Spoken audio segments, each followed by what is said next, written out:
हाय दोस्तों। तो कैसे हैं आप लोग। आशा करता हूँ बहुत अच्छे होंगे, जहाँ भी होंगे स्वस्थ होंगे।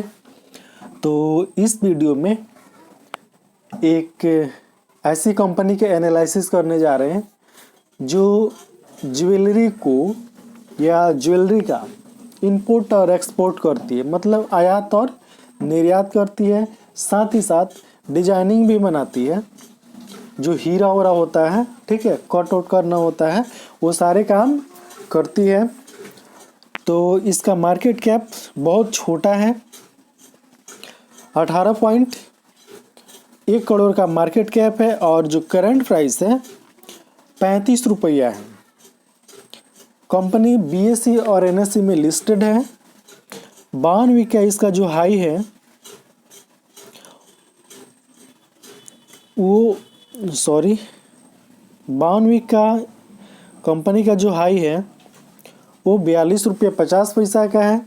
और जो लो है 22 रुपया 20 पैसा का है। इसका जो बुक वैल्यू है बहुत ही हाई है। यहाँ पर दिखा देते हैं। कंपनी का जो बुक वैल्यू है वो 130 रुपया देखने को मिल रहा है। तो करंट प्राइस 35 रुपया और बुक वैल्यू 130 रुपया। इसका जो पी है वो 51.8 है। और कंपनी का नाम बता देते हैं। तो कंपनी का नाम है Zodiac JRD MKJ limited. Zodiac JRD MKG limited, ये हो गया कंपनी का नाम।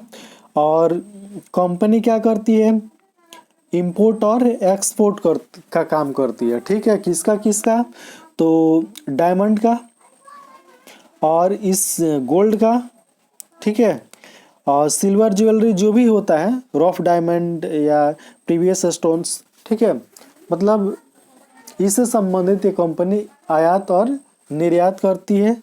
ठीक है, इससे संबंधित वस्तुओं का। तो आगे का डाटा देख लेते हैं इसका कैसा है। यहाँ तक तो सब ठीक ठाक है।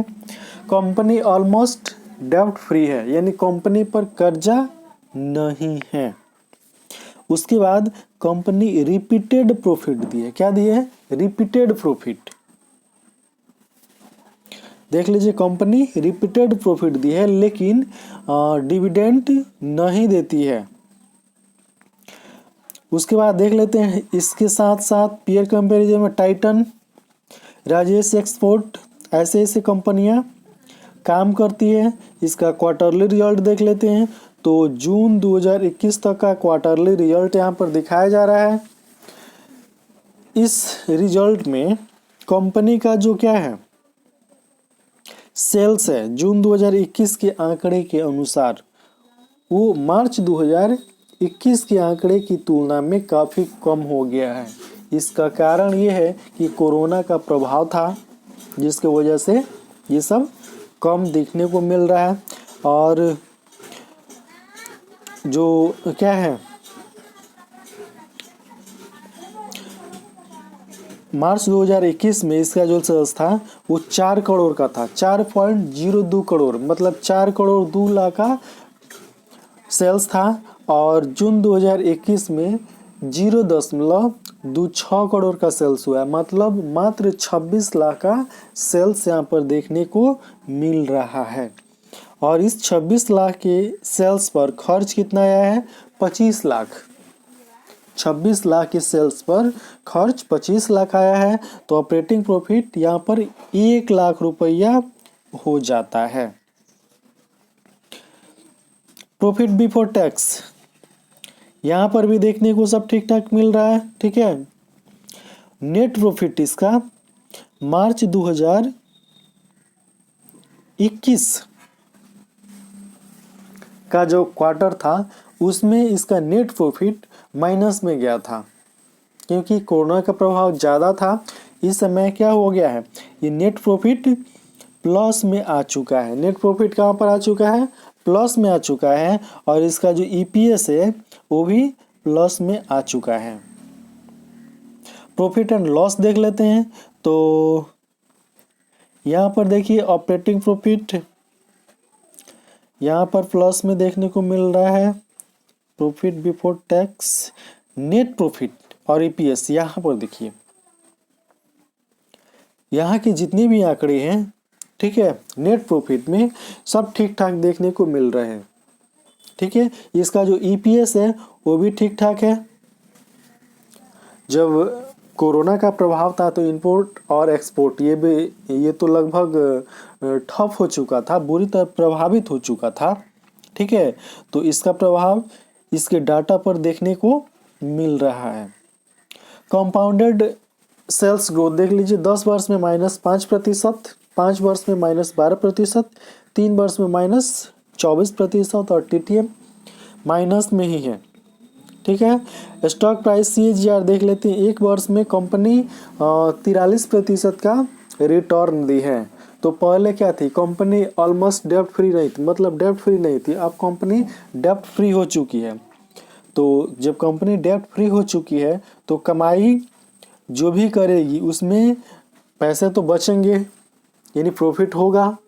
और पहले कंपनी कर्ज में ही बहुत सारा पैसा दे देती थी। तो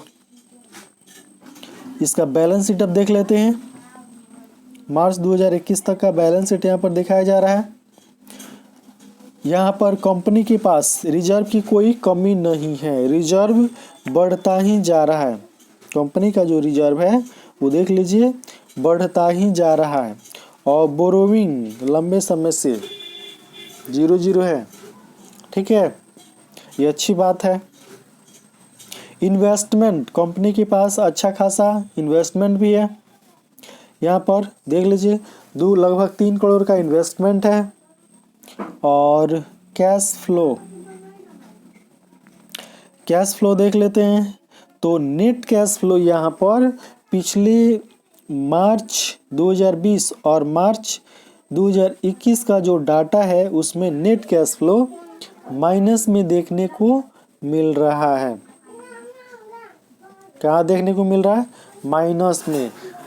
मार्च 2020 में 1,43,00,000, ठीक है, और मार्च 2021 में 1,41,00,000 माइनस में देखने को मिल रहा है।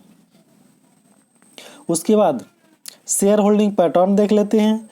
तो जो प्रोमोटर है उनके पास 45.81% की होल्डिंग है और पब्लिक के पास 54.19% की होल्डिंग है। तो इस कंपनी में